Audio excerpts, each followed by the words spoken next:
Yeah, I think we could. Yeah, we're on 100. Good afternoon, everybody. Hope you had a good lunch. And we've got a final session today, if my voice will allow me to continue. The main agenda this afternoon is to go through strategic purpose. But before we do that, we've still got a little bit of groundwork to cover on the environmental analysis, the strategic analysis tools.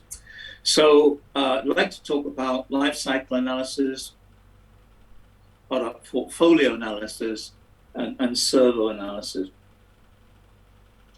Now, the life cycle analysis you can find on page 100, in the manual, and this is really very, very straightforward. It's just looking at the position in the product life cycle where the business may well be, and I don't think that's terribly interesting. So we can move to product portfolio analysis, which is so much more important. And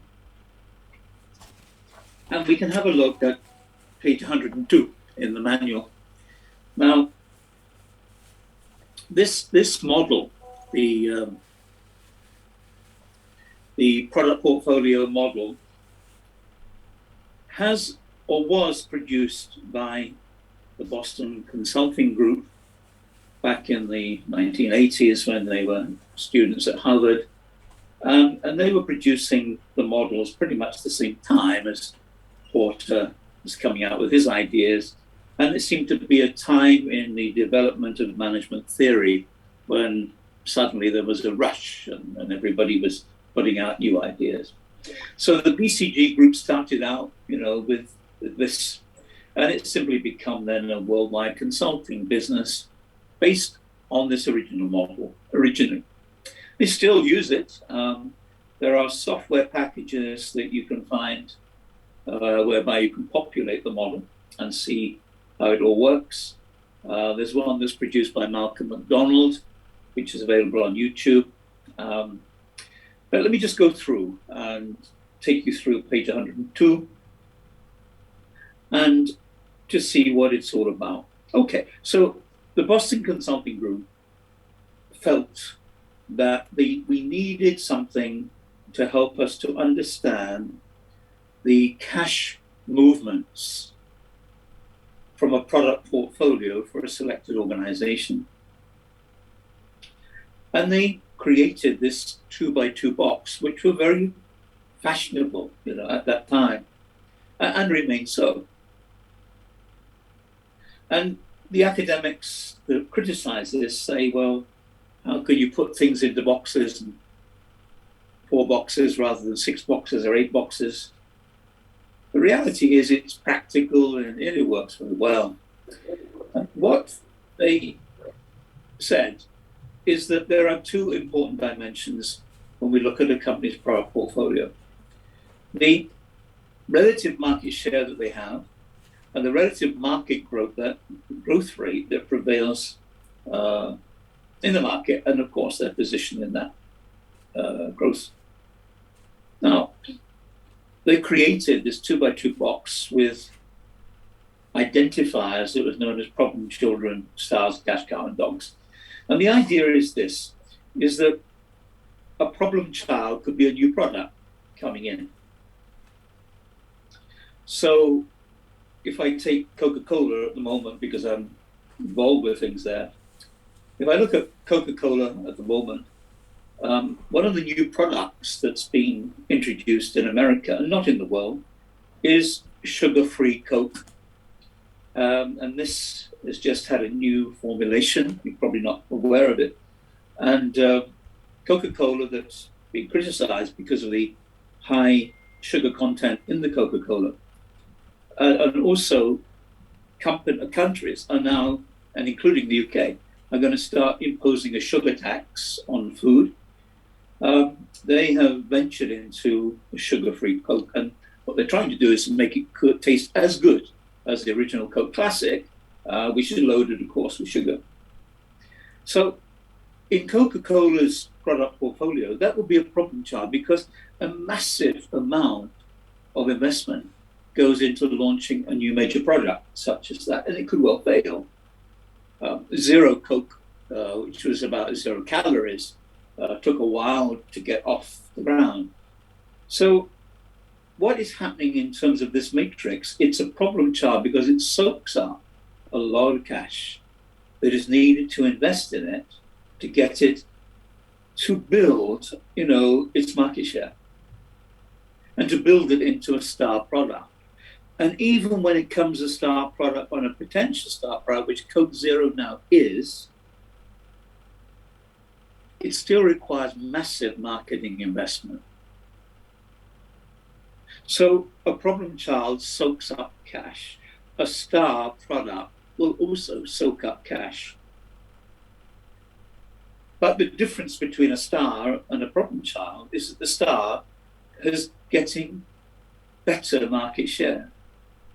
And they're moving in a market or a market segment where the growth rate is escalating.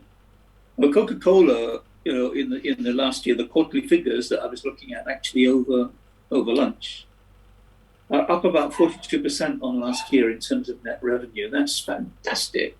And the whole company is growing tremendously.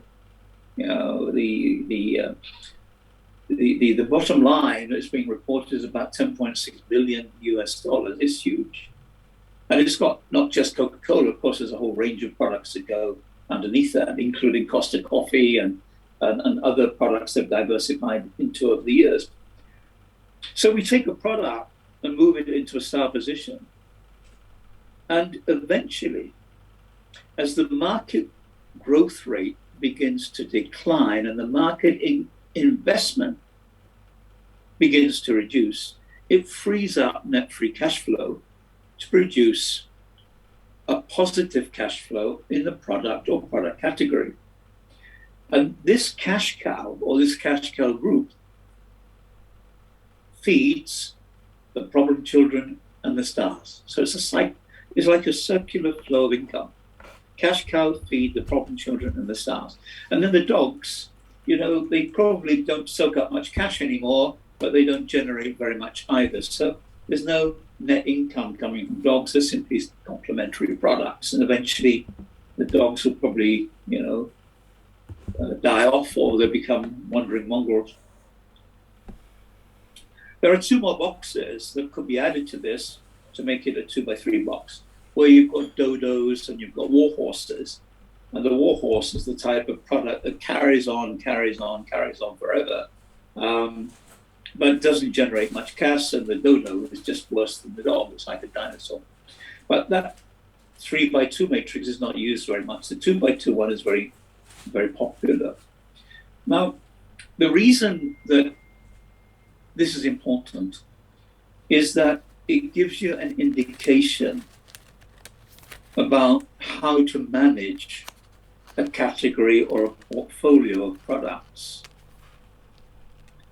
And while I don't think the model itself is very useful to create circles of sales and profitability, etc., it does give you a visual representation. But more important than that, it presents a mindset. It presents a picture in the mind. So when people are talking about cash cow products, you are fully aware of their importance. You see, some time ago, when I was doing work on Nestle breakfast cereals and indirectly work on coffee, if you have a look at Nestle's range of coffee products, you can look at Nescafe Classic, you can look at Nescafe Gold Blend, and these are cash cow products which feed a whole range of coffee products, from decaf coffee to vending machine coffee to specialty coffees. And even Nestle, which you probably don't know, have tied up a joint venture with Starbucks. And when you go into Starbucks to buy your coffee, you'll probably see they're now selling coffee beans, which can then be ground in Starbucks. Those coffee beans are produced from various origins, from Kenya to Ethiopia to so on and so forth. That product is a Nestle product, but you wouldn't know that. So again, this is a form of product extension by Nestle, which is being serviced by which is being serviced by the cash cow product of Nescafe Classic and so on and so forth. Now, at one time, Nespresso was a problem child. And the machines that go with Nespresso became a problem child and a star. Now, the Nespresso products and the little capsules that you buy to go into it has now become a cash cow product, supporting the coffee category. So if you can understand this cycle where a product is born, it needs to be nurtured as a problem child, and then it needs to grow up and be supported so it can become a star. It can get straight A levels or A plus or A stars or whatever.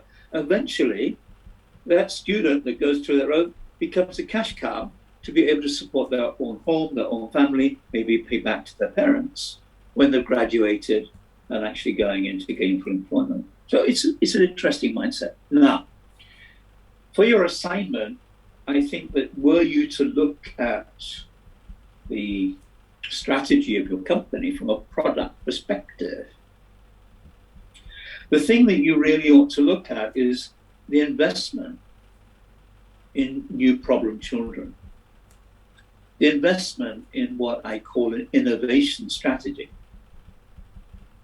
Because this is another big theme that is going on in organizations at the moment. And Peter Drucker said, well, we innovate or die.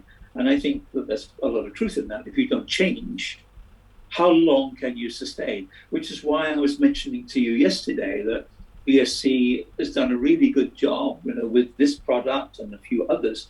But sooner or later, there needs to be a change. And maybe they got lucky because we've moved from an offline platform to an online platform, which probably extends the life of the product.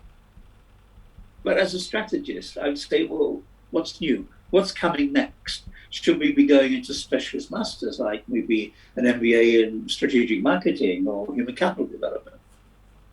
Or a sector-based MBA for the banking industry or the IT industry? You see where I'm coming from? This has to be the new future. We cannot keep just turning out a general product. And I think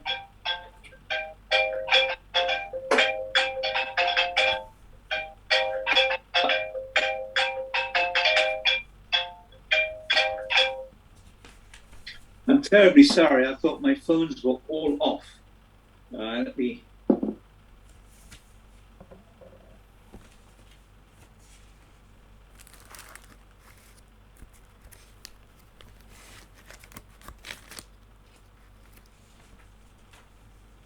Let me just turn my Singapore phone off completely. My apologies. So where I'm coming from is, as far as your assignment is concerned, is with your recommendations, are you wanting to attend to anything which is product based? And if so, you can use this matrix to talk about the introduction of problem children to drive future sustainable cash flows as the product develops. And that's really what it's about. Nothing more difficult than that.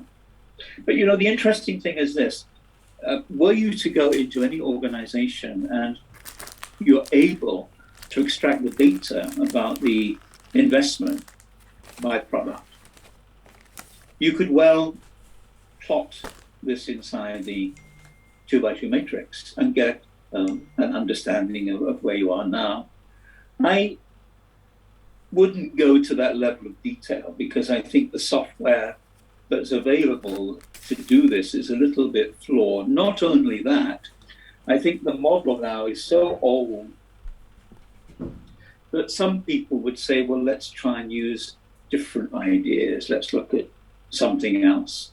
So my take on this is this. As a business, from a strategy point of view, the biggest agenda that we have is to create incremental shareholder and stakeholder value. And if that is the overall objective or goal of the organization, we have to think about how that can be done. Now, if you go into Mintzberg's thinking and Ansoff's thinking, you already have strategy alternatives. If you bring it down to product level and you say, well, a lot of our products are in the mature stage of the product life cycle, we need to innovate, that drives the rationale for setting up problem children. And I don't think we need to be, any more heavy about it than that. The next model on this slide is an unusual model, which I think you can use. And that's what is known as servo analysis. Now, if you go back to your assignment question 1, and it asks you to evaluate the strategic direction that the company's taken over the last 5 years, and I advised you on how to do that, we still need a framework, because the university is expecting you to use models and frameworks for thinking all the way through the assignment. So servo analysis will work quite well for you. So how does this work? What does servo stand for? And this is on page 104 and page 105. Servo stands for strategy, environment, resources, values, and organization. So the approach taken when you use servo analysis is simply to assess each of those elements in turn. So have a look, is the strategy working? What has worked? What hasn't worked? What is the impact of the environment on the business? Do we have resource adequacy? And do the values of the organization help to drive the business? And how are we structured? And has there been any change? We can go through that process. And second take is to link each of the elements to each other. So you look at the organization related back to strategy, look at values related back to organization. So you can actually look at the interaction between these components, and then you get a very interesting idea of what we call strategic fit. Does the organization actually fit well together? Now that would be a very interesting model for you to use to assess the development of the respective organizations, over the period of time. Now, I've given you some extended notes on that. There's a model actually on page 109. It's not rocket science, but all I would say to you is it's useful, it's easy to use, and we can run with it. Now, there was a question that appeared in the chat box, but what happens on my iPad is it comes and it's gone within a second. So I'm not sure what the question was to whoever somebody wanted to raise a question. Sir, my question is, some companies, they deliberately keep the problem child product. But what could be the reason behind that? Because they know that this is a problem child product, but they still want to keep it. It's a lot. Well, let's look at two things. One is derived demand. We could find that there is derived demand, but the other reason behind it, let's go back to Nestle. Nestle have got a wide range, a full range of coffee products. Not all of them make money. Not all of them have net free cash flow. In fact, many don't. But what Nestle is trying to do at retail level is to ensure that they've got they're dominating the shelf space. So when you look at the beverage category in a supermarket and you look at the coffee section, you'll see that probably 70 or 80% is taken up by Nestle-based products. And by having that range of product, they are buying that physical space in the supermarket. That's the reality. We want to make sure that we have presence. Now, let me give you another example. Let's look at Virgin. Virgin, we studied Virgin when I was running the DBA program. And from what I remember now, we looked at something like 167 different Virgin organizations. I mean, you probably know about the airline and the music business, etc. But it's unbelievable just how much that they are involved in so many different sectors. And the interesting thing is that not most, but many of those sectors are losing money. But what Richard Branson's view is as long as we have the Virgin name on the global stage, the brand equity behind Virgin will always benefit their cash cow products. So that's it. That's the answer. And you might think that's not a good idea, but put it in another way. If you were only supporting and marketing your profitable products, and one day those profitable products are no longer around, where do you go for future investment? Another thing that you need to take into account is that something like 80% of new products coming into the market fail. And why do they fail? One thing is lack of demand, of course. Second thing is lack of marketing investment. I think it might have been Peter Drucker, because he's got something to say about everything in management. I think it was him that said, if you throw enough money at a product, it will sell. So there we are. Hopefully that answers your question. We need to move on and take it to the next level, because this needs to be the major theme of this afternoon so that we're on track. Need to deal with strategic direction and setting strategic direction, which is part 2 of our 4-part series. That begins in the manual on page 114.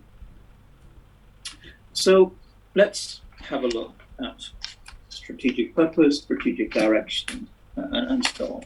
Now, I made some reference to this on Friday evening, but I want to spend a little bit more time on it. From a strategic management point of view, and if you go back to my model and you can realize it, the core that goes down that circle is about strategic direction, and then about strategy creation, and so on. So the need that we have in any business is to lay out to stakeholders what our strategic direction will be for the future. And especially, for our employees and our investors, so that we know where we're heading. So strategic purpose was put together with our vision and mission statements, our core values, and our corporate objectives, and so on. But now what is beginning to emerge is a big change. And companies are now realizing that the vision statements and the mission statements are not working as well as they should. And a new wave of thinking has emerged over recent years. And it's catching up, and I think is important. And the reason that it's important is that no organizations prior to this move have ever really sat down and asked themselves, why are we here? What purpose do we serve? When mission statements are created, are crafted,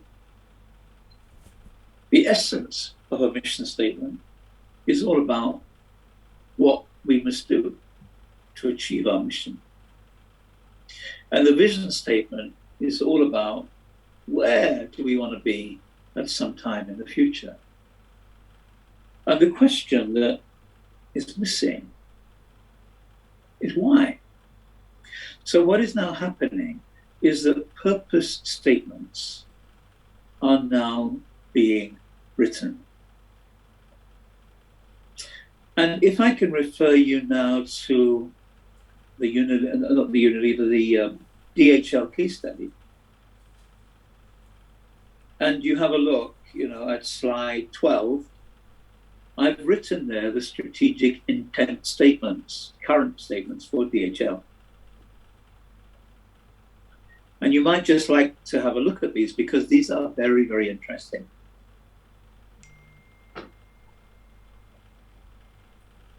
Now, bear in mind, in task 3 of your assignment, you're being asked whether the mission and vision statements are aligned to the demands of the marketplace and the company's strategic capabilities. What DHL have done recently, actually, in the last year or so, have rewritten all of these statements for the sake of clarity, simplicity, and the need for stakeholders to understand them.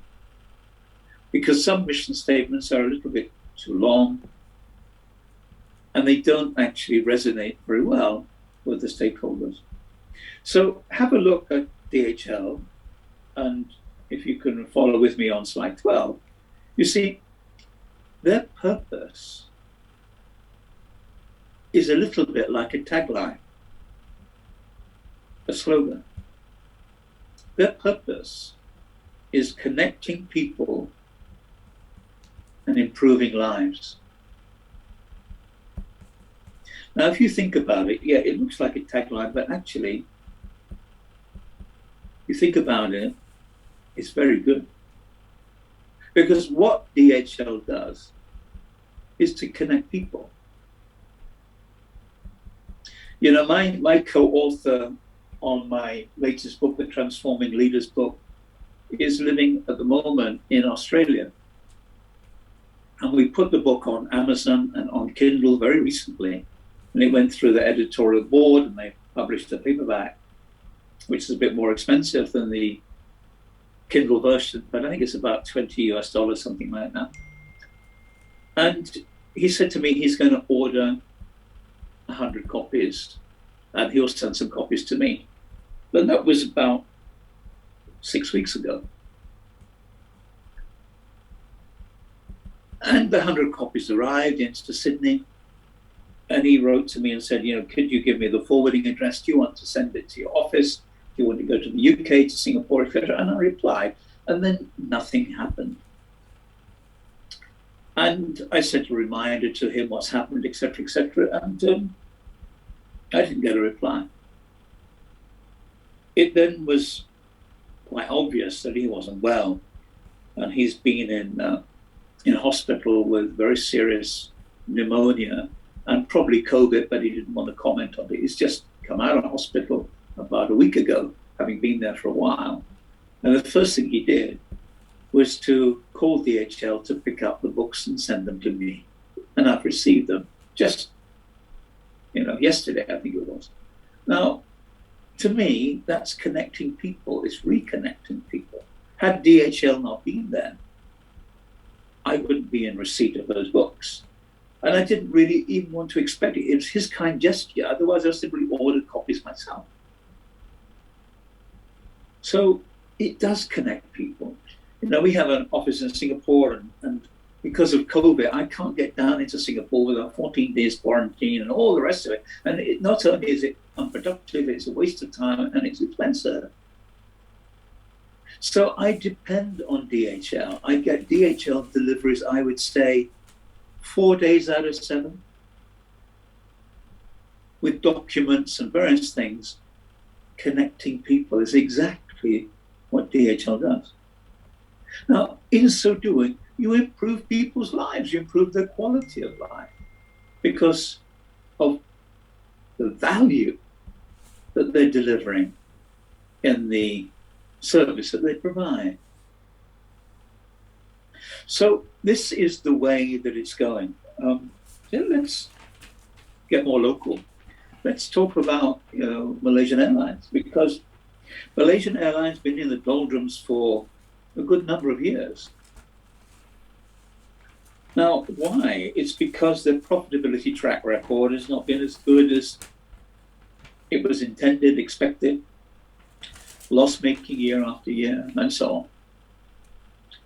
And had we been at Westminster College, I would have given you a case study on Malaysian Airlines, tracking it all the way back for the last 10 years with a lot of documents. We would have had a lot of fun, but I can't do that, over on an online program with you. It's too complicated.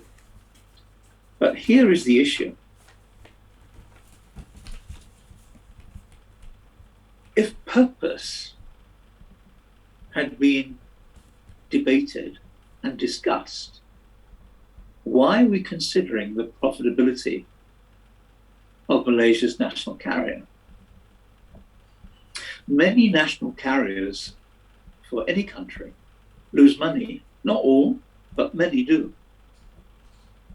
But it's expected to take place because the national carrier is providing a service to the economy, a service to the country.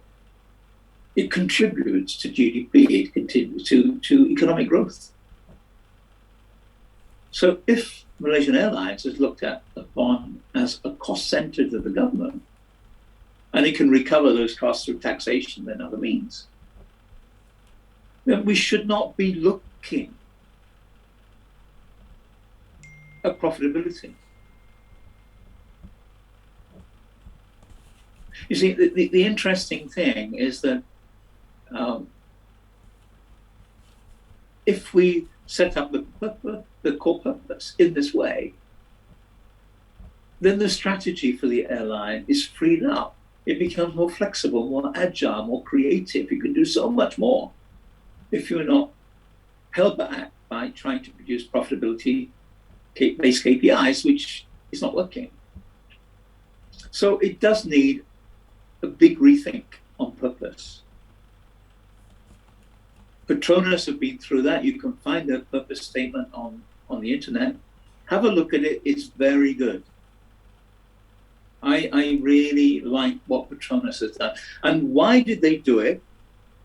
It's simply this, because Petronas is a huge organization, has many subsidiaries. And many of those subsidiaries have their own mission statements. There's no common purpose. So they got together to correct that, and they've done a really good job. And now everybody belongs to the same core purpose. We mentioned Unilever. I mean, Unilever, their purpose statement is purpose-led, future fit, meaning that our purpose as an organization is to improve the lives of people by taking the stance that we do on carbon emissions, the green agenda, and so on and so forth. Because we want to make people's quality of life and people's life well. But to do so, we have to be future fit as an organization. So this is the way that the whole thing is going. Now, when it comes to your assignment, you're asking about vision and mission. As a consultant, you have to throw up the fact that they don't have a purpose statement. And maybe you can propose one. I've just done this at the hospital, the strategic plan. We've created a new purpose statement. And we created new vision and mission statements, new core values, modified them, et cetera, But I said to the board, I really want us to go back and think about why we are here and why we have been here over the last 100 years and why we are going to be here probably for the next 100 years. Why? And then there was the answers like, well, we need to serve the nation's health. We need to protect people's future. We need to encourage people to be more healthy. I had 3 or 4 days discussion, and we went back to and fro over about 6 weeks. New purpose statement has been written, and I think it will stand good for a long time. But all I want to share with you, it's not the statement that is written that is only important, it's the process. It's the process of putting that purpose statement together, everyone together to think about one question: why are we here? What purpose are we serving? Why are we here? You see, you 120 people are sitting at home comfortably in front of your screens or your devices to finish off your MBA. Well, what is the purpose?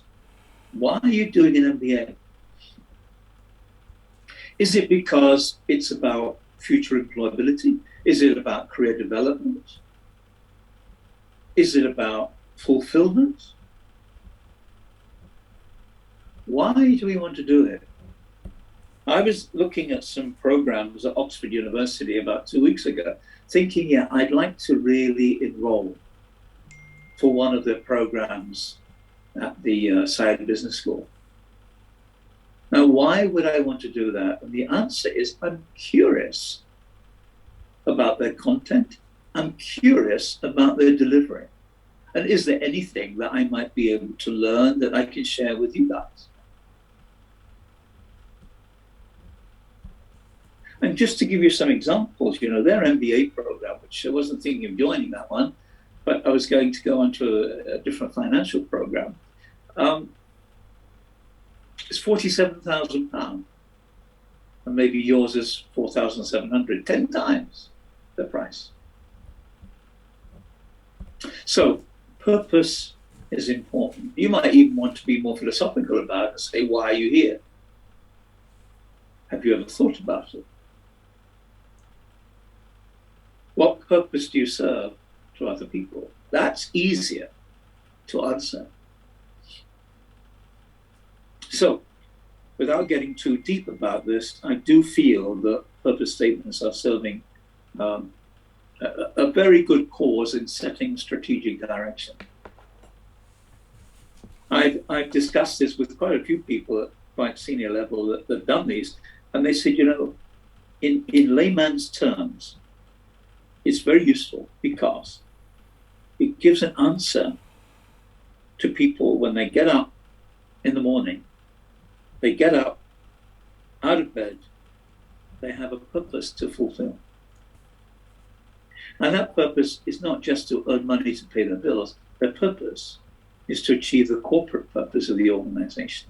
And as a result of doing that, we've found that employee engagement increases, improves, staff attrition rates drop, and customers are happier. So there you are. Write your purpose statement. Okay, so that will give you that sense of strategic direction, and then we need to get into, you know, our vision and our mission statements and so on. Now, let's have a look at DHL.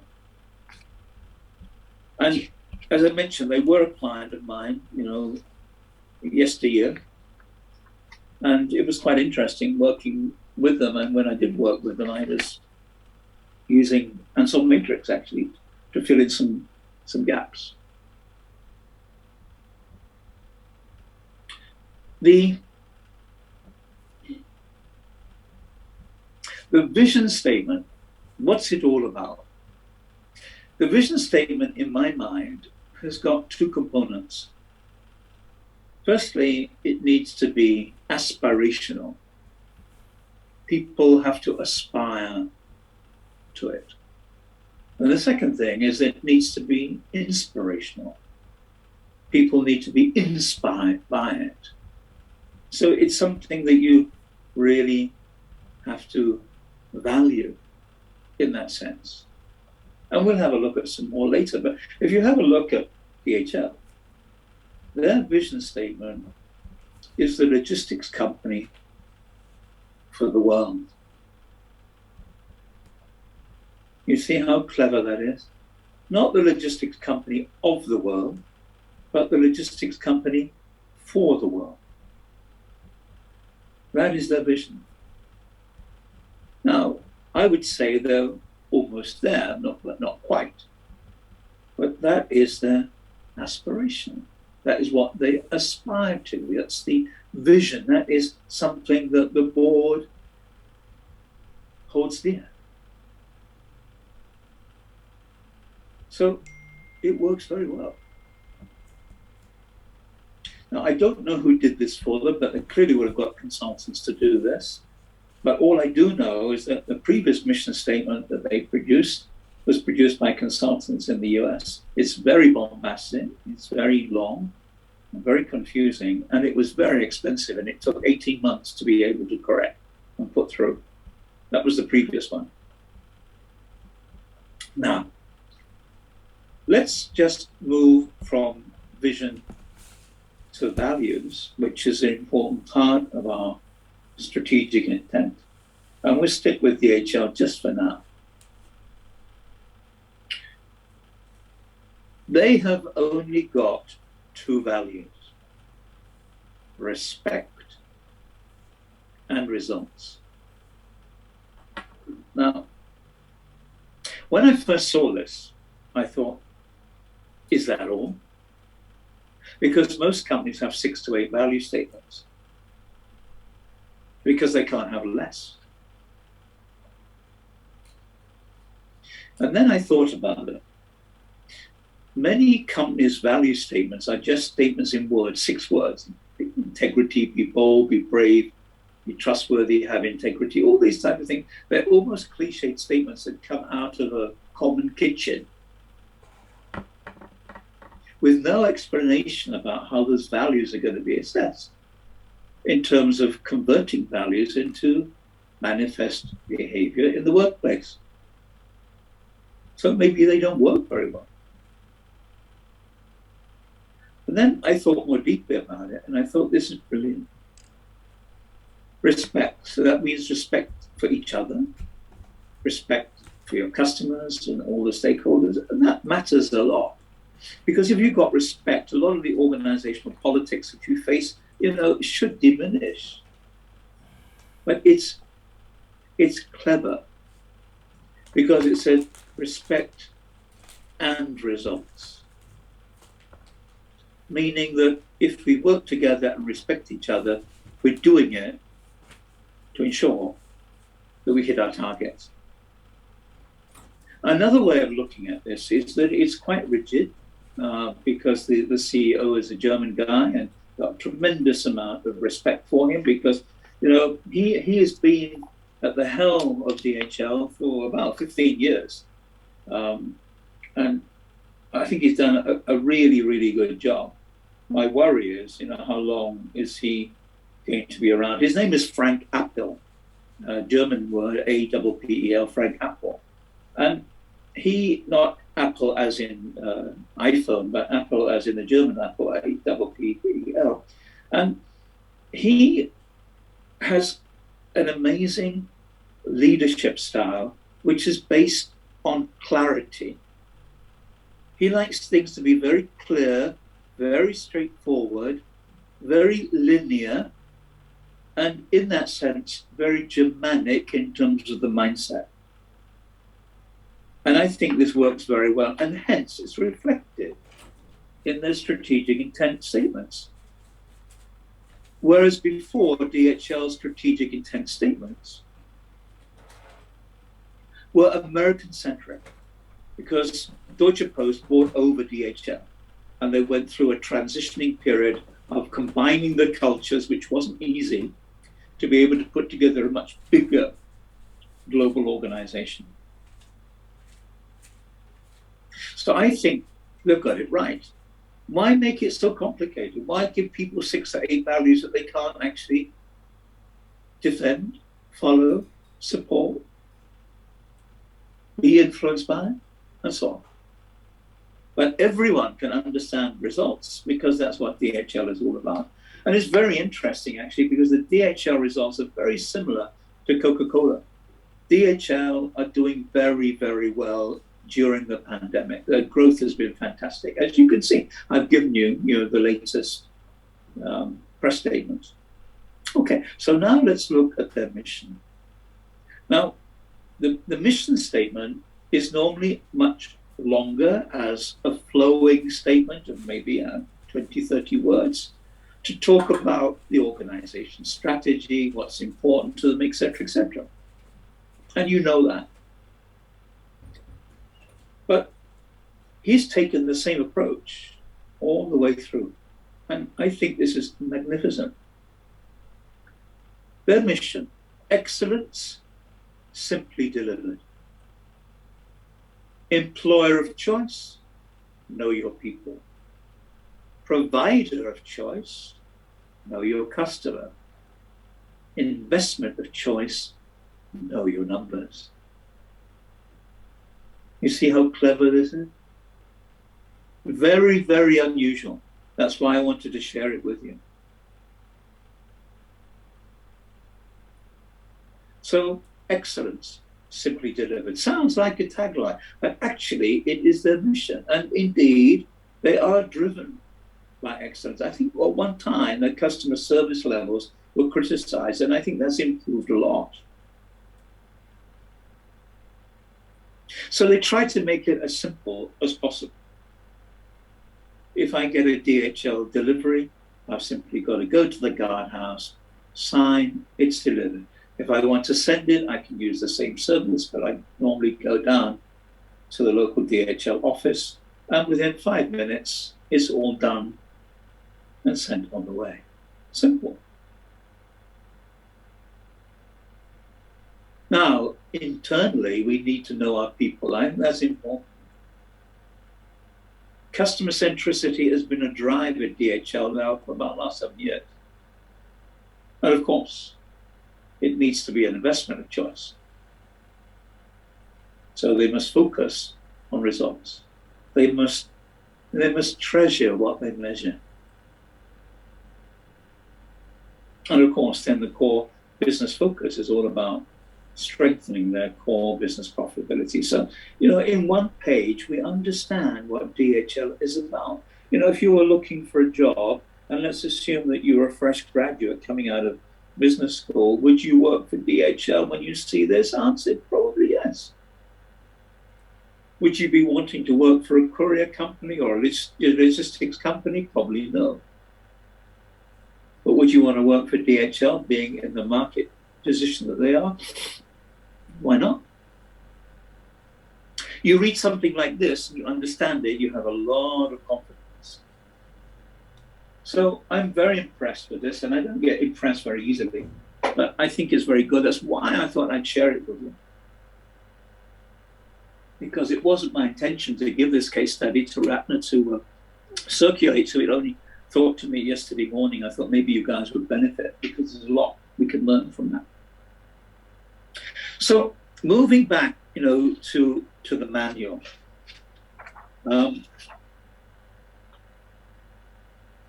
And let's go and have a look at some of these vision statements as well. Let's go move to page 119 in the manual.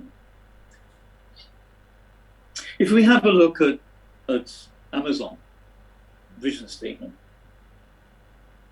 what they say is our vision is to be the Earth's most customer-centric company, to build a place where people can come to find and discover anything they want to buy online.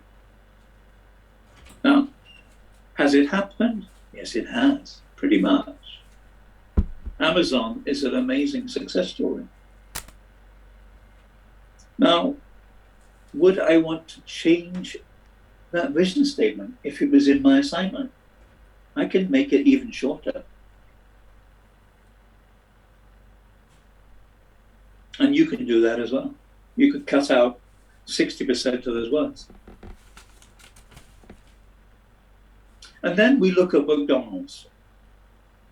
McDonald's vision is to be the world's best quick service restaurant experience.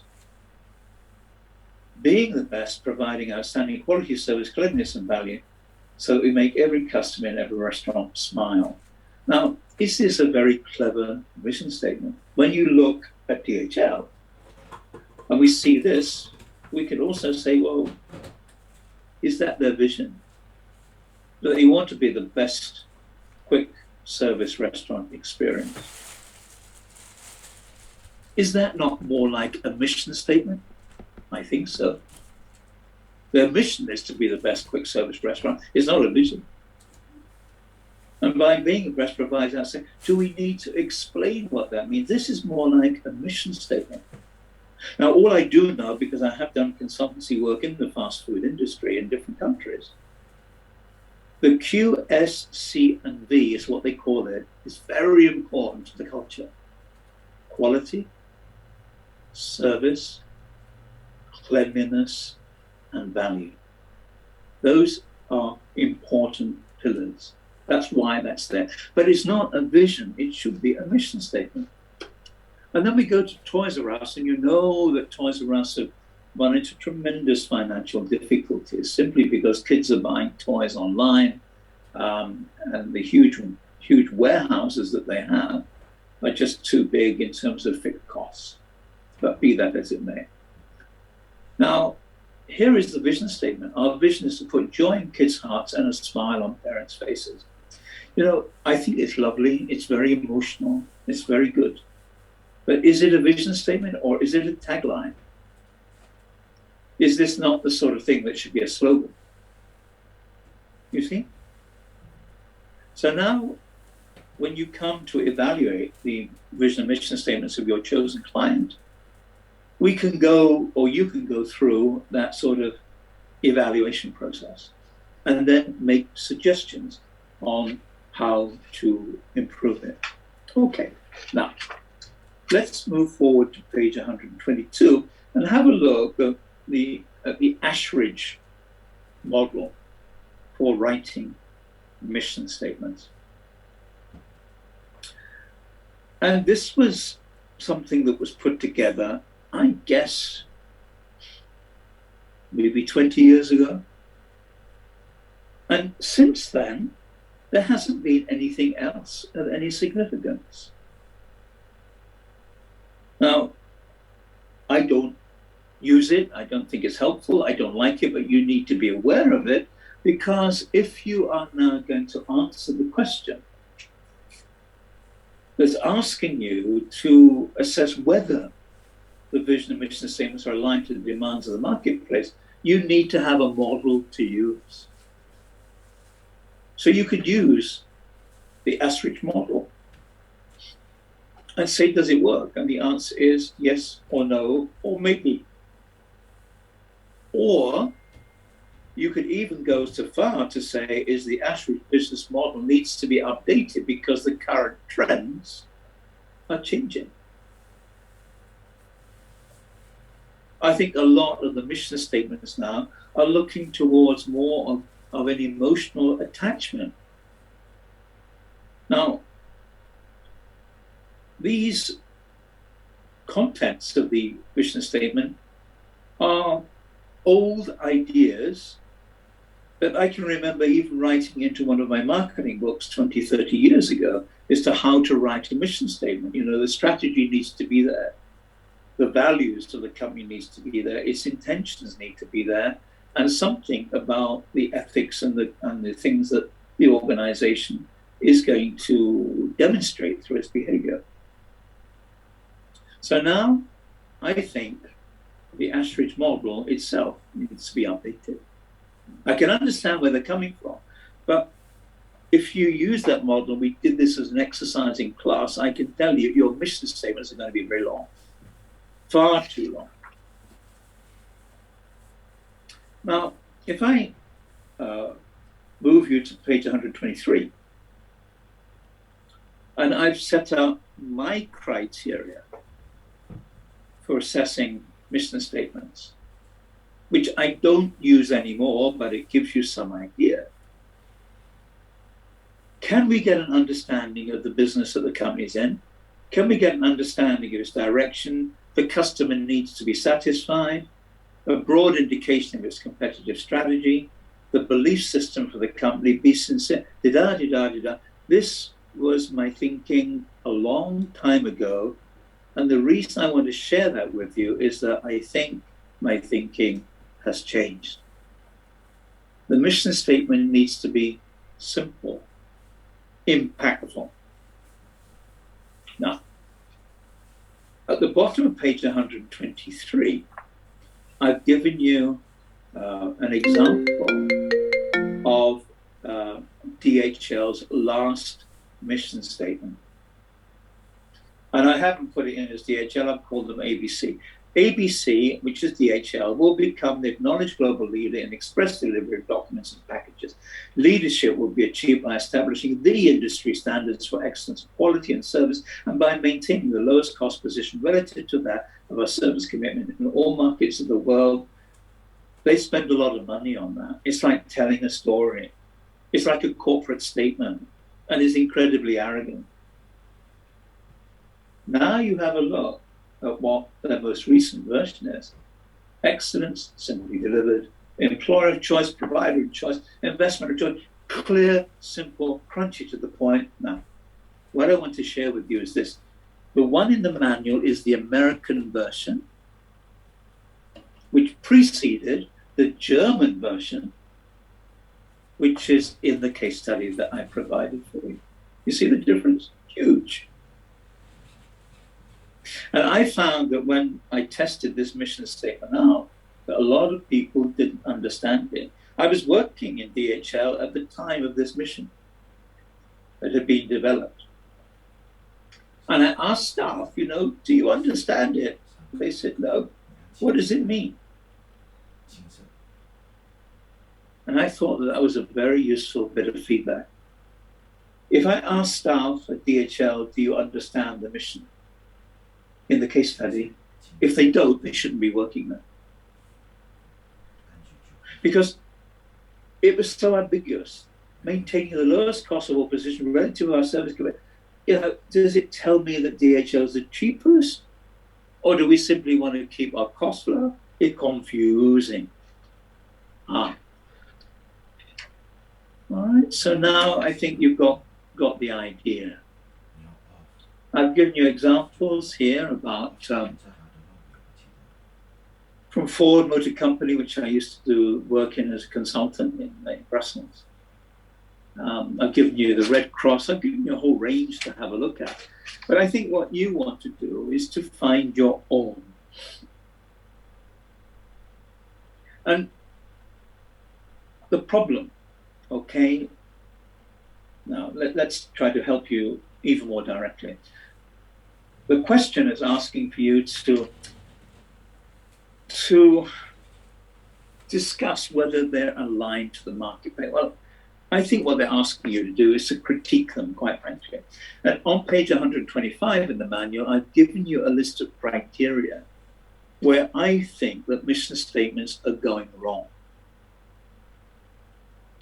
Firstly, confusing mission with objectives, using cliches like low cost position, ambiguity, lack of focus, good intentions which are not actionable, and so on. Now, I want to introduce to you a new term which you might not have come across before, which I think is good. In answering your question, ask yourself, is there a mission gap? Is there a gap between what we have stated and what we are doing? Is there a mission gap between what we have stated and what we wish to do? And is that gap meaningful for future strategy? Now, guys, if we were doing strategic management professionally, everything comes back to our purpose, our vision, and mission. They should be constant points of reference to keep us aligned, keep us on the same road, keep us on the same track, and to prevent us wandering off, into other directions. I was sitting in a Zoom board meeting just a few days ago when the chairman of that particular meeting said something quite meaningful. He said, gentlemen, we're going off track.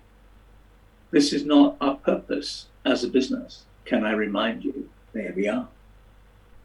So in my mind, yeah, the guy's right.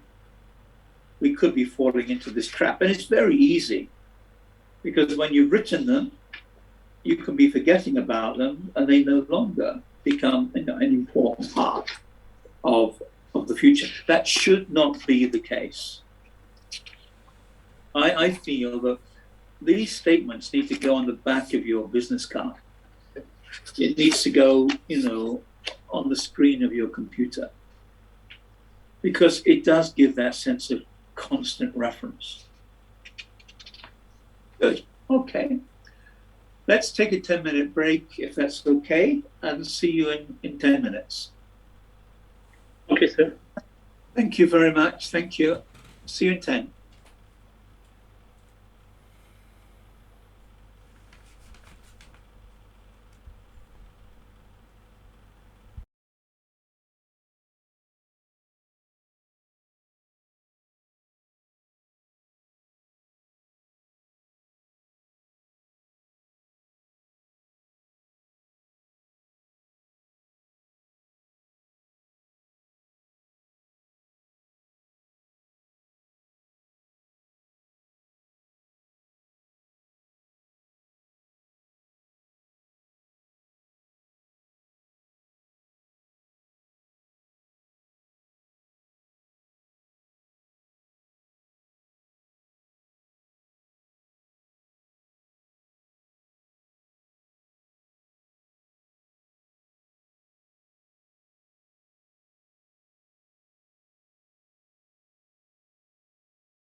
Hi, sir. Calling in. We're all back, yeah? Yes, sir. Oh, good. Okay, right. Well, welcome back, everybody. We need to continue on our journey. We're now dealing with Section 8 in the manual on setting strategic direction, where we need to look at core values, capabilities, culture, competitive positioning. Those are the main areas we need to deal with. And that's on page 128 in the manual. So why is it that it's important for us in our statements of strategic intent to lay down core values? And it's become, a trend. But to cut to the chase on this, the reason that core values are there is that they're there to embed a corporate faith or a corporate culture that represents the things that we must believe in as being part of this community.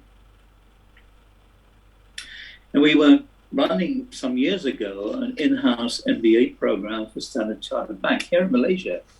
And we were working out in the cyber village in Sabah, Sabijaya, and with Scope International actually was part of Standard Chartered back-end operations. And at that time, they decided to bring in new core values. And there were posters up everywhere about our core values. And I can remember it quite clearly. I can visualize it now. You are not here for a job. You are here for a career. And our career requires you to demonstrate these following core values. You need to be bold. You need to be brave. You need to be trustworthy. It's like the whole thing was mandated and very heavily sold. Now, I was quite close to the HR people, at that time. And since they've moved on to Maybank and a few other places, very, very senior positions today. And I asked them, so how can we test these core values? How can we measure them? How do we know if they're working? And what was then instituted, and I'm not sure whether it still happens now, but it does happen in quite a lot of organizations. So when it comes to a year-end appraisal, you're asked to demonstrate how you have adopted those core values in your job position. And actually, it's quite tough. So this is the extent to which core values are seen to be important in terms of human capital development. I think there is another answer to this as well. I was working here for one of the GLC companies 18 months ago, where the CEO of this particular GLC has come in from Procter & Gamble, coming from the FMCG business. And we had quite a long discussion about the writing of core values or the rewriting of core values for the organization, which we did. And I said to her, I said, do you believe in these things? She said, well, put it this way, it's something we must have. And if we must have, we must believe in them. So I then asked her the same question. So how are we going to measure this? And she gave me the same answer. It's going to get used at year-end appraisals. And it's something that everybody needs to believe in. And then I asked another question. Have you ever used these core values in a condition of crisis? Oh, she jumped to the opportunity to answer the question. She said, at Procter & Gamble, the core values of the business have saved my life on so many occasions. Because as a director in Procter & Gamble, we are faced with challenges all the time from our stakeholders. And as a leader, I can put my own judgment on it. And sometimes I don't want to do that because I feel it difficult to do, insincere to do. I need something to go back to. So, I'm quoting here, she said, when this happens and I'm faced with ambiguity, when I'm faced with difficulty, I go back to the core values of P&G, Procter & Gamble, and I find an answer in the core values. That's how important those core values are to me in a leadership position. I was totally amazed, and I thought I would share that with you because now it's telling me how important, those core values can be, and the extent to which it's not lip service. It's a way of running the business and a way of getting out difficulty. Because if policies don't exist to govern the difficult decisions that sometimes we have to take, the core values will help us to be able, to make those decisions. Let me just share with you. When I first joined this hospital, many years ago, 14, 15 years ago, and my job was to come in as a strategy, put together new strategies, strategic plans, and so on and so forth. I had a look at the core values, and they were like saving lives, caring for people, except all very boring stuff, which you expect in any hospital. So what's going to make our culture different? And I couldn't say that. I didn't want to be too anarchic. But I came to realize that our nursing standards were so much better than anybody else's, especially in the ICU and the CCU. I can see that the nurses in those critical units had a sense of compassion and empathy. They genuinely cared, and it showed. They weren't just doing the job of a nurse, which is not easy. It's very stressful, actually. So on my first board meeting, I said, I think we should rewrite our core values. And the first one that I want to discuss is compassion. Because your medical team are technicians. The medical team is there to conduct and implement procedures. I've just had afternoon tea with a cardiac surgeon who's been here for many years, and he sent me a message to say he's going to be 15 minutes late because his procedure has overrun, and he's still in the operating theatre on his way out, washing up, scrubbing up. And when he came out, he said, well, I said, how many procedures have you done today? He said, well, that was a heart bypass, actually. And that was quite straightforward because it was just one. Sometimes the 2 or even 3 that I have to do, and I could be doing maybe 8 or 9 a day, It's just like he was talking about as if he were a technician. And there's no emotional attachment at all to what he's doing as a technician and the customer that's lying, unconscious. And I said to him, what is it you care about in your job? He said, I care about doing the best possible job that I can technically, and I care about getting my patients up and well and home as soon as possible. That's it. And then he said something quite interesting. He said, I cannot have any emotional attachment to patients because I can't do my job. I have to distance myself.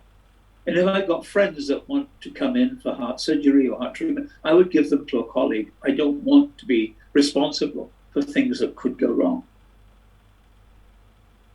So I come to realize that from a doctor's point of view, compassion is not one of their core values. It's a nursing core value.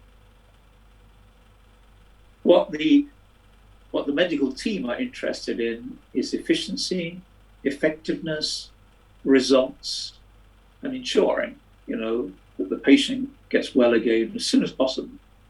It's a different mindset. So we took a long time to be able to think through what our core values should be.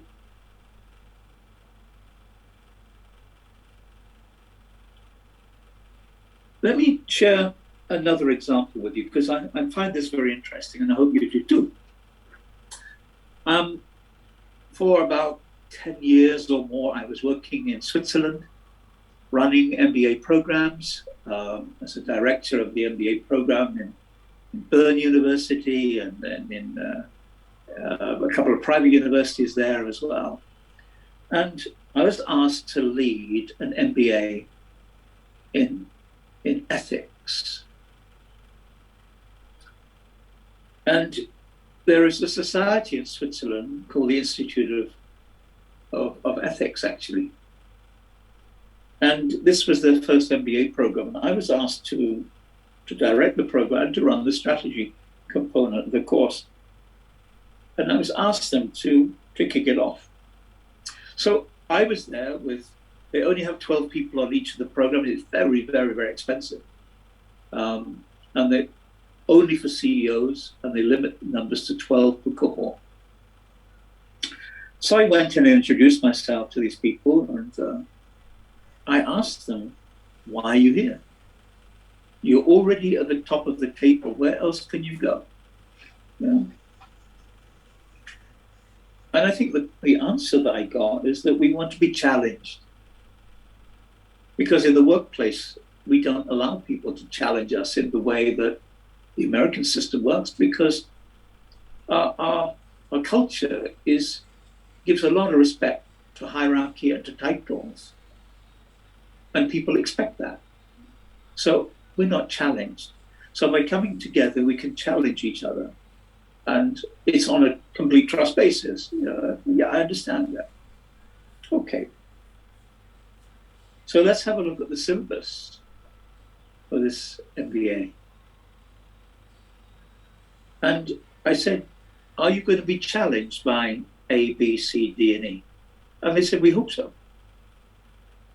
So I said, I would like to have an experiment. I'd like to ask you a question collectively. What are you expecting from this program? And where do you want to be challenged?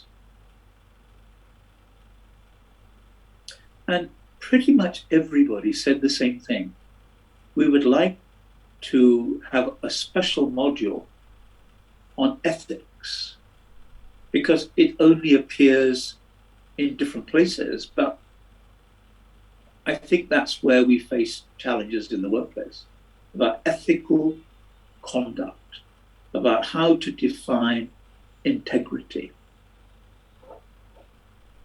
Because we're living in a world of governance and compliance and so on and so forth, but this is what I said, okay, so is this a general consensus? Everyone said yes. I said, okay, I'm here this weekend with you guys to do strategy, corporate strategy. And what I should be taking you through is A, B, C, D, E, but you're telling me that you want something completely different. I'm good with that. So why don't we spend the next 2 days on this program talking about ethics, which we did. Everyone was blown away. They enjoyed it so much that it gets very interesting. One guy said, well, there are quite a lot of bankers here, but I'm from the manufacturing industry. And I produce machine tools, high precision machine tools that Switzerland is very famous for. And one of the core values that we have is integrity. And another core value that we have is called ethics, but I don't know what it means, because it's been there before I even took over from the company. That's why I need to get my head around this. And then another guy, he said, well, I also run a manufacturing company, but our offices are in Zurich, which is where we are now. My factory is in Eastern Europe. And I have come to realize that ethics are contextual. And everyone started to get very, very interested. He said it's like this. If I put my waste, and my effluent waste,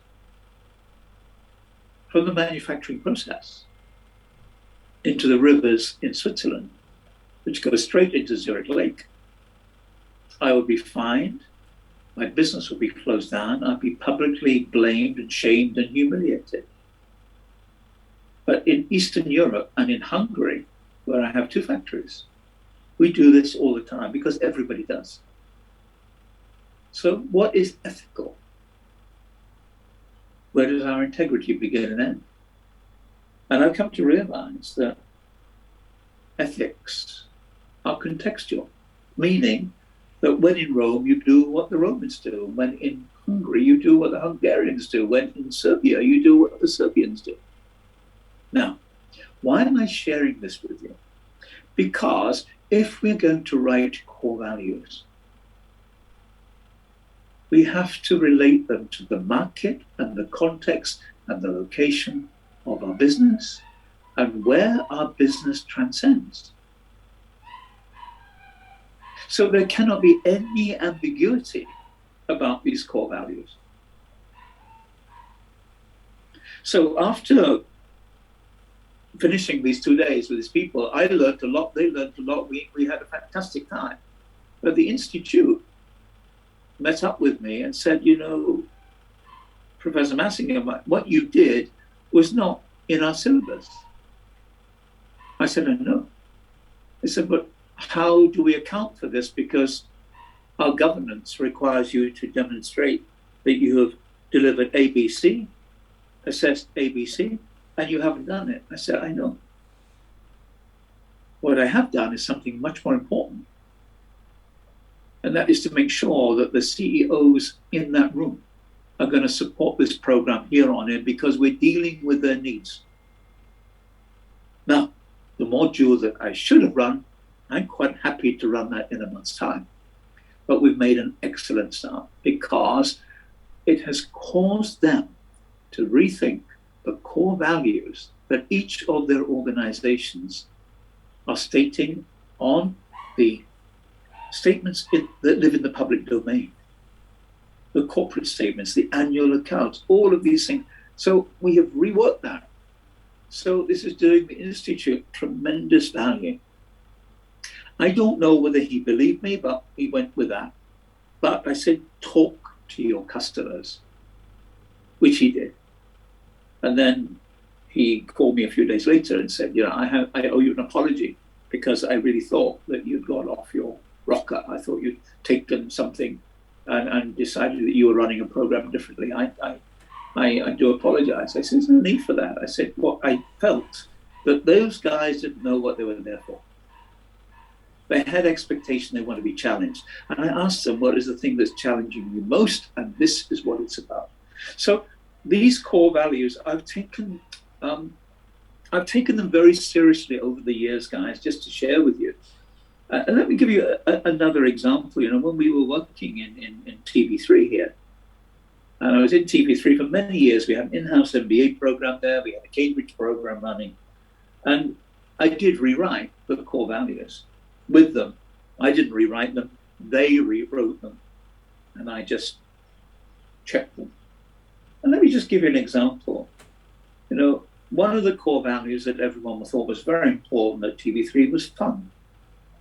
They all want to have fun. Now, top management felt that having fun in the workplace is not what it's about, but they didn't mean that they want to party. They just wanted to make sure the workplace was good fun. It was good humored.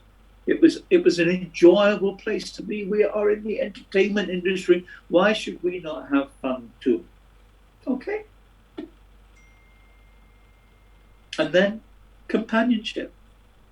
So actually we went down and rewrote the core values, which are probably still there today. So let me give you another insight to this. Now, sometimes we've been asked to go in and write or rewrite all of these statements of strategic intent. And sometimes it gets difficult because it's difficult to know where to start. And people don't have the language to be able to write a lot of good mission statements and so on. So there's the top-down approach where you go vision, mission, core values, etc., and then there's a bottom-up approach. And the bottom-up approach is very exciting because the bottom-up approach starts with core values. I ask people, what do they believe in? What brings you to work every day? And then once we get those core values out, and we can explain what they mean in a handbook, which goes into the intranet system, or the HR information system, whichever, it's then so much easier to write your mission, take it to the next level, and so on. So I think that these are important. And you know, if you're getting into a disciplinary situation with staff and you don't know your way out, go back to the core values. So I've come to realize how important, you know, they are. Okay, so when you are talking about the vision and mission statements in your assignment, I think it's quite legitimate for you to say, well, nothing is going to happen unless the core values are also written, because the core values should convert to manifest behavior, whereas the mission statement and vision statement should convert to results, but very often there are no metrics against them. So actually, we should be looking at purpose and vision and mission and core values. You know, you get credit for taking the boundaries just a little bit further forward. Okay, second thing that we need to consider on page 131 are the strategic capabilities of the business. Now, how do we get there? Asking ourselves one very, very simple question. What does this business depend on? And we went through this, we talked about DHL strategic capabilities, and they're linked into their core business, and their core capabilities are all into those divisions that we've identified. Links in very, very well.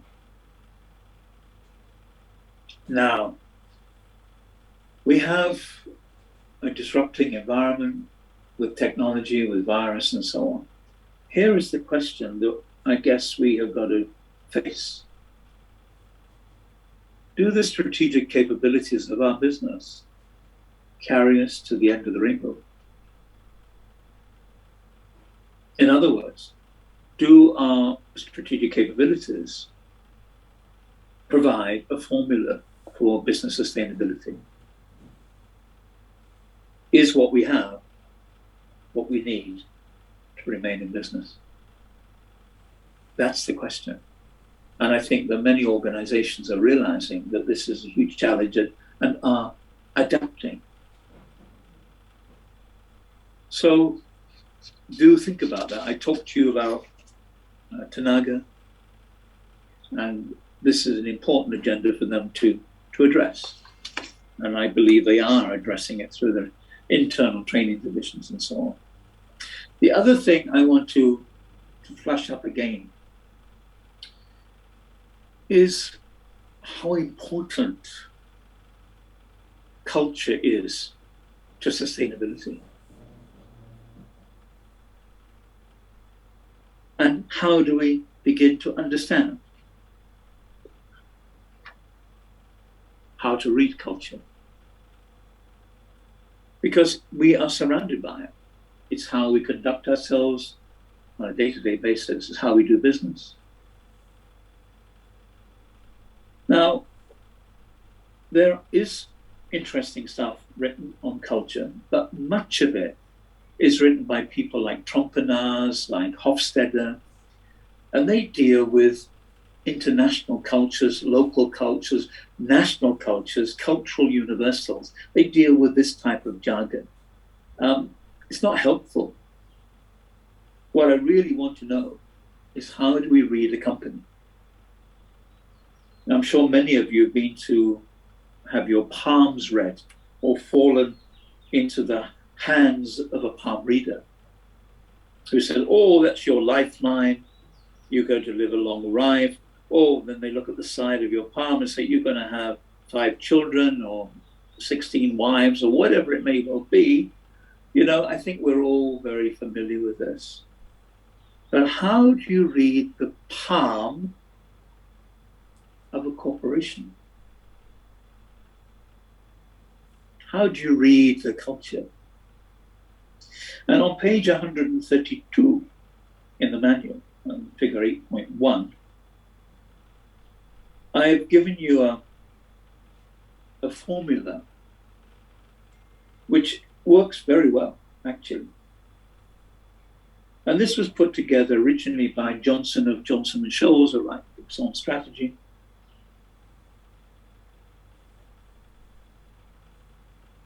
And it's the only thing that has been realistically produced in all of those years. But I like this because if you were to go in to read a culture as a consultant, this is quite useful. So I don't think there's any particular part to say, well, you must start here, because culture is very impressionistic. But certainly the things that matter are the power structures. Where does power reside? Who has the power? There are people with the title that are not exerting the power. There are people without the title that are exerting the power. So how is power distributed? How is decision-making undertaken? Directly and indirectly. When I was working at Marks and Spencer's, I didn't realize how important the chairman's wife was. She would influence decisions on new product design, for example. Now, some organizations are very power conscious, titles, corporate space in offices, use of titles, no first names, and so on. And others are completely open and very different. It doesn't mean to say the power is not there. It's just displayed differently. But if you met somebody, you know, that maybe you'd not met before, and you ask them, okay, so you work for the XYZ organization. Tell me about working there, without giving any secrets away. And I've tried this a few times. It can all fall into this framework. The first thing that people want to tell you about is the boss. And secondly, very quickly, they'll tell you stories. You know that, you know that. It's just like Malaysia. Malaysia loves to gossip. If I asked you to tell me about the culture in the current, you know, political party, you'll talk for ages about who's in power, who's not in power, who's hoping to get in power. It's all about power. And then the stories come out very quickly. Yeah, I have a taxi driver that's become my personal driver, and I've known him for about 15 years. And he's full of stories. So I want to find out anything about going on, he will tell me. It's all about stories. Power and stories. And then symbols.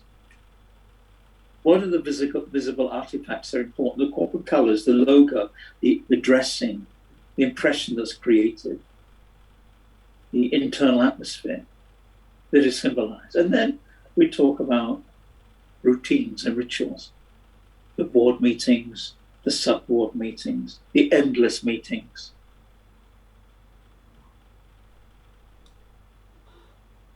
The organization structure and how it's controlled. So this is one interesting way, you know, of reading the culture of the organization. I'm sure, you know, we could add to this. I mean, I was working in NCB Bank in Saudi for quite some time as a consultant.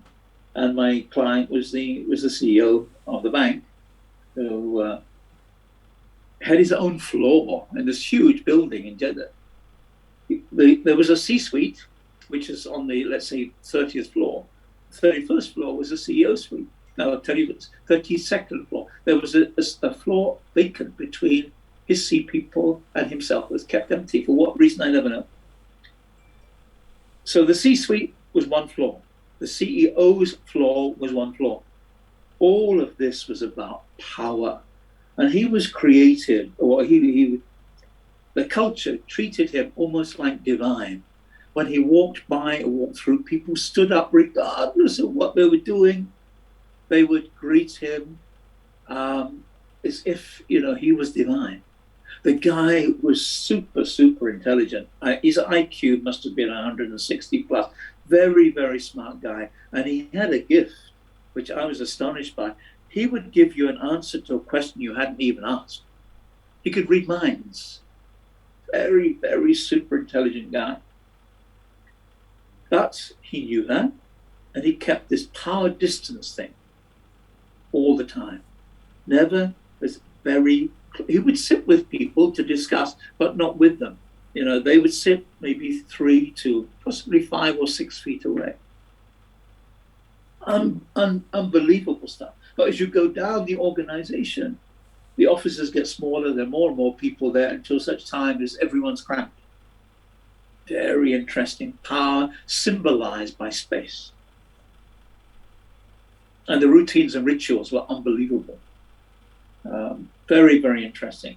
And it was quite interesting because, inside that culture, you found that all of the secretaries and the more junior people were foreign workers. They came in from Dubai, from India, from Pakistan, some from Sri Lanka, and so on. No ladies working in the organization in any administrative role at all. Some were working in things like communications and in public relations, but kept in a separate part of the building. All of the culture was being absorbed. Very, very interesting place to work. But what I found fascinating in working with NCB is how intelligent the top management were. It's not about getting MBAs and titles, they're just very, very intelligent. Super, super smart people. And it was a joy, working with them. Learned a lot. And we ended up on a very good note. So that was a very good consulting experience. But I could tell you lots about the business from using the cultural web. So another way of understanding the business. Okay, so let's move from culture into competitive positioning. Now this is another aim or objective that would appear as far as your strategic intent is concerned. How do you want to position yourself? Do you want to be seen as being customer-centric? Do you want to be number 1, number 2, number 3, etc.? Now, 2 things here. Firstly, there is the company's intention for positioning themselves. Secondly, there is the reality of that, because the customers and the stakeholders will position the organization regardless. So now you may have a positioning gap, a gap between aspired positioning and secured positioning, which means that there is a strategy gap. Now, as I mentioned to you in putting together strategic plans, this idea of positioning is important, and I think we understand that. But let me share with you something very different. What I do today, I don't talk very much about positioning because it's very cliche. I tend to go back into some of the theory that I learned at business school from Professor Peter Checkland, using a soft systems methodology, where he talks about something in German called Weltanschauung.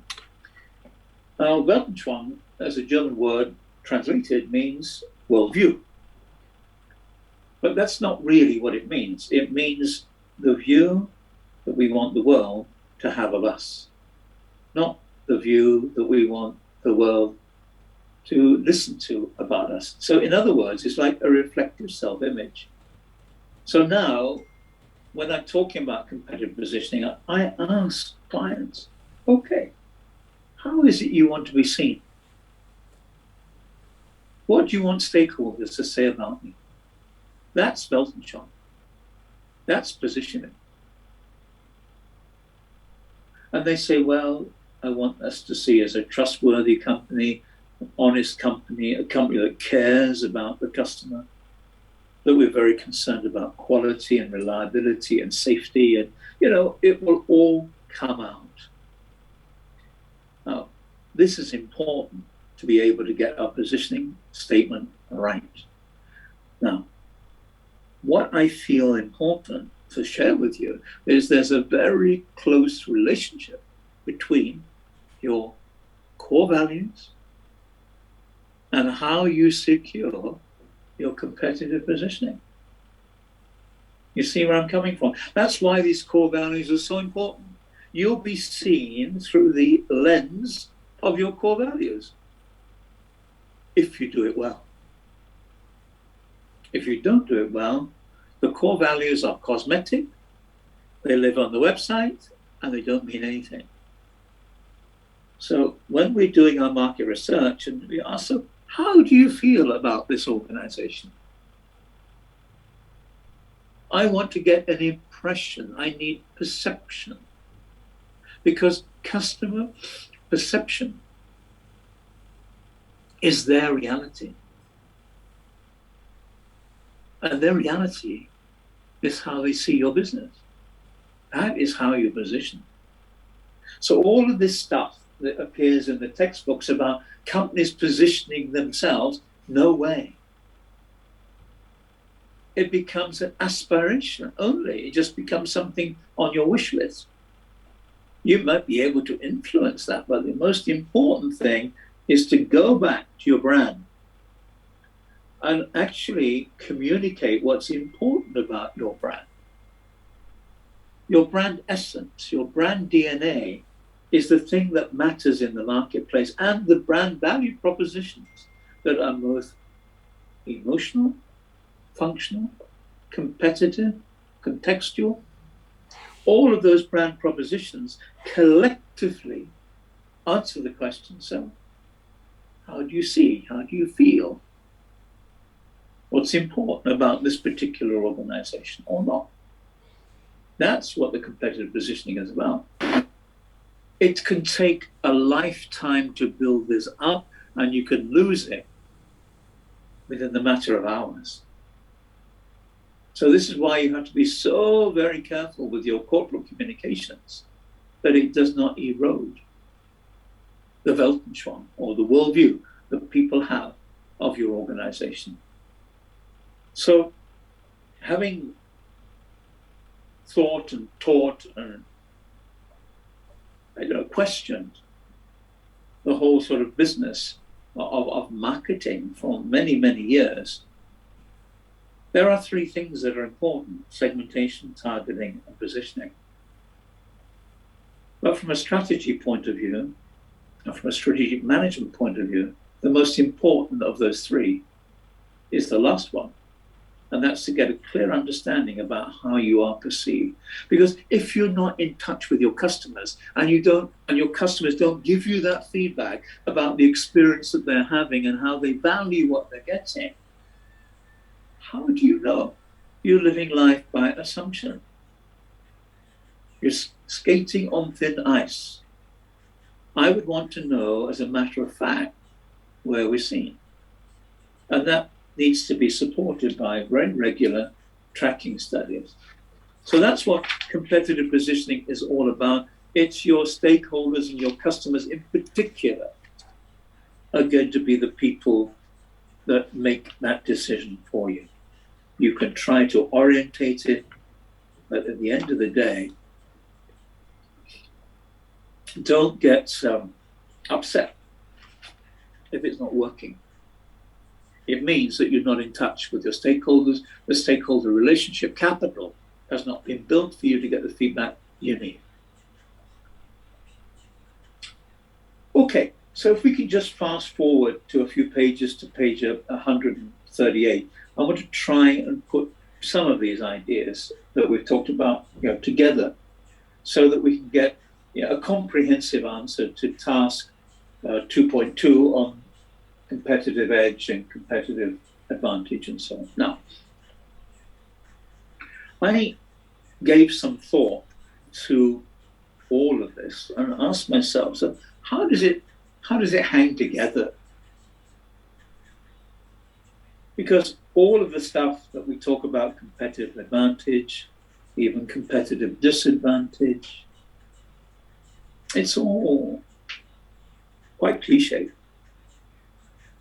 And I listen to a lot of what people are saying here and there, and they're talking about, where is our competitive edge? People only talk about competitive differentiation and distinction if they've done an MBA. The reality is, where is our competitive edge? How are we different? So I put a simple diagram together, and I believe it works like this. We must know what our distinctive strengths are, and we need to know those as our core capabilities. Because everything comes back to that. Our core capabilities reinforce our core values, and operational competence will begin to give us competitive advantage, which, if it is replicatable and it's there on an ongoing basis, will give us that competitive advantage from a sustainable perspective. Now, where does it lie? It lies in the value chain. Now, to make sure that our competitive edge is sustainable, the value chain needs to be resourced, and the value chain linkages, which I explained earlier today, need to be secure and very much in place. And then we have to monitor the whole process for continued relevance. I sat down one day, a couple of years ago, putting that together. I think I was on an airplane somewhere. And I think that this is a secret formula. Now, what it means from a managerial point of view, a leadership point of view, is firstly, you need to know the core capabilities that you have that you can leverage. Some core capabilities you can't leverage, no longer relevant. And then we go back to culture and core values. We need people to have a belief system to guide their behavior. And operationally, we need to have the competence and the capacity to move. Then we see where our competitive advantage lies, internally, externally, interactively. Think about how we can support that and track it and relate it to our value chain. Ensure that the value chain is not vulnerable, that it has resource adequacy. And then we need to monitor or sustain relevance. So that is bringing it together. But who are we bringing it together for? We're bringing it together for our stakeholders. Now, as I mentioned yesterday, if you're getting in the public sector, the stakeholders are the sort of number one important thing. We're not just talking about customers, we're talking about so many different groups of people. And on page 139, identify, what those stakeholder groups may be. So it can be your employees, your shareholders, your customers, your suppliers, Okay. But what about your creditors? What about the local community? What about government? What about legal and voluntary bodies, right? What about your unions, your charities, industry associations? You know, it goes on. It's endless. Now, something that I did over the lunchtime was to have a look at a change management program. I'm designing a change management program for digital transformation in a bank at the moment. And what we have done is to do a survey amongst all the stakeholders about whether they're going to support the digital transformation or not. It's quite an interesting exercise. And to my astonishment, the scores have not come back very well. I'm looking for support around about 65, 70%, and I got 34%. And I thought something is not right. And then I realized that of the 5 stakeholder groups that were surveyed, that not all are equal. And where I got low scores for the desire for digital transformation and the modification going from an analog mindset to a digital mindset was coming from one stakeholder group only that were not the most important, not the most influential, in fact, the least influential. So I've given instructions to re-weight the stakeholders in terms of importance, in terms of their contribution to the client and their contribution to each other. And that's being done this afternoon. I'll probably have the results tonight. So here is something I want to share with you. We talk about stakeholders, but guys, not all stakeholders are equal. Some are much more important than others. And when we're doing this type of stakeholder analysis, we need to take that into account. I talked to you yesterday about the layers, the 3 layers that are used in Petronas. Maybe I sort of overlooked that when I gave out these instructions, but when I came back, I realized something wrong. The figures cannot be like that. So now I need to go back and reconsider the contribution and importance of these stakeholders, and then I'll be able to get the board paper polished off and ready to go out on Monday. So this is the reality, and why I enjoy sharing this with you so much is it's a life that I live and have lived for a long, long time. So that strategic management is really brought to life. It's not something that you read very thick and heavy books about, because it is a heavy subject. So what does that leave us, to do? We need to have a look at a strategy determination. We need to look at strategic options to be able to complete the journey. And that's going to help you particularly on task 4 in your assignment. We're covering quite a lot of tasks 1, 2, 3, and 5. So 4 is going to be our main emphasis, I think, tomorrow, when we can have a look at strategic direction and strategic choice. Should you wish to look forward, we're going now to page 144 in the manual. That's where we're going to be starting life tomorrow. I'm also going to review strategy with you from DHL, because it's very, very interesting. You can see how the strategic direction has gone. That will give you another idea and insight into how to answer the first question. So I believe we've reached a natural state where we can call it a day. We're just on target and on time, which is very good. Are there any questions at all that you'd like to raise? Anything that you need further clarity on?